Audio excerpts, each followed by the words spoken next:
السلام عليكم ورحمة الله وبركاته. صباح الخير عليكم في فيديو جديد. اليوم بربي ان شاء الله راح نوريكم الطريقة تاع الرشان الصيد بالسردين. ان شاء الله يكون هناك تقويصات. مرحبا بكل متابعينا على قناة محمد فيشينغ. متنساوناش بلايك الاشتراك في القناة.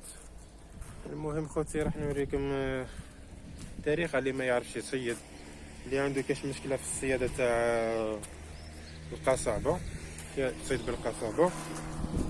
راح نعطيكم شوية مفاهيم. عندي في الأول بدون تاع الرشان هذالا فيه السردين،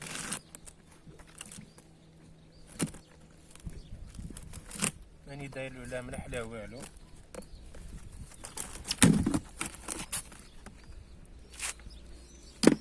الريحة تاعو قوية.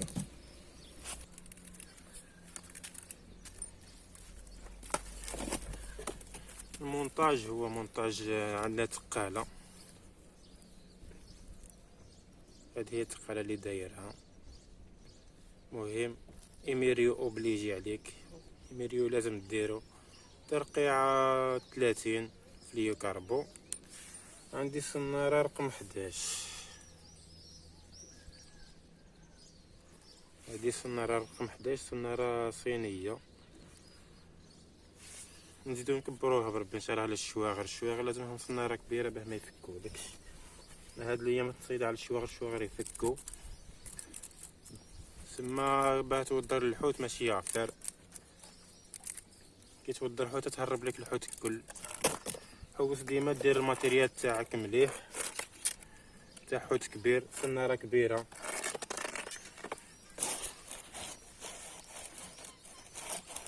عندك الكحلة، إلا فكت لك كحلة فاركة ولا شاغار فارك الحوت الكل راح يهرب لك.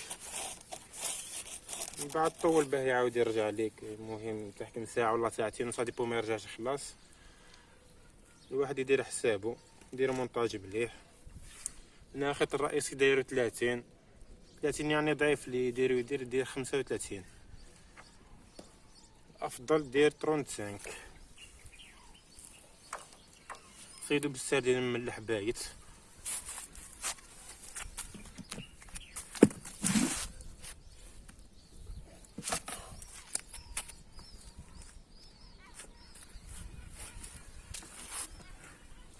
هذا الرشان فيه الريحة قوية.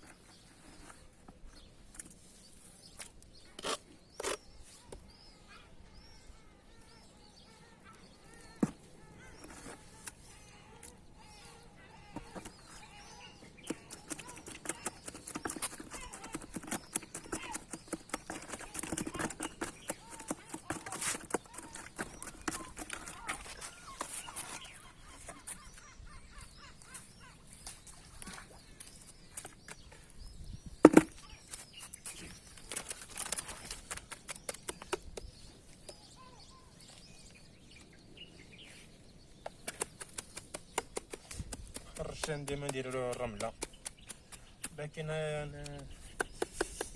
نبعتو في المصيد راح يشد في بلاصة.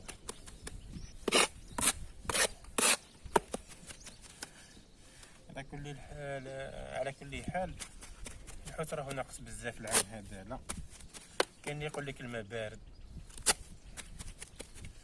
على بها الحوت ما واكلش. اغلب الصيادة هنا يرقو داما يقول لك البحر بارد، كاش ما يدفى البحر تما وين تحرك الحوت مليح.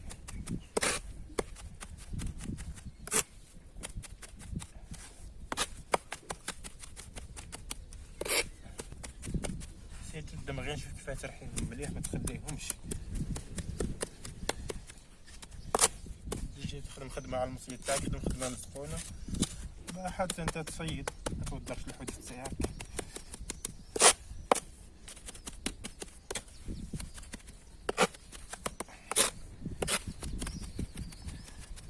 الصياد جميع لا يقدر ما يكون صابر. حنا هاد الايامات نجيو نصيدو الصباح حس ما كاش قليل دي فوا تلقاه يمسك على 12 الوحده. صديق العشيه تجي تصيد الصباح تلقاه حتى ما واكلش، حتى يدفى الحال 12 الفوق تلقى الحوت يبدا ياكل. يا ربي كل يوم وباركت. بقى الفراشه تاع التفوص اليوم بربي ان شاء الله. ربي نتمتعوا.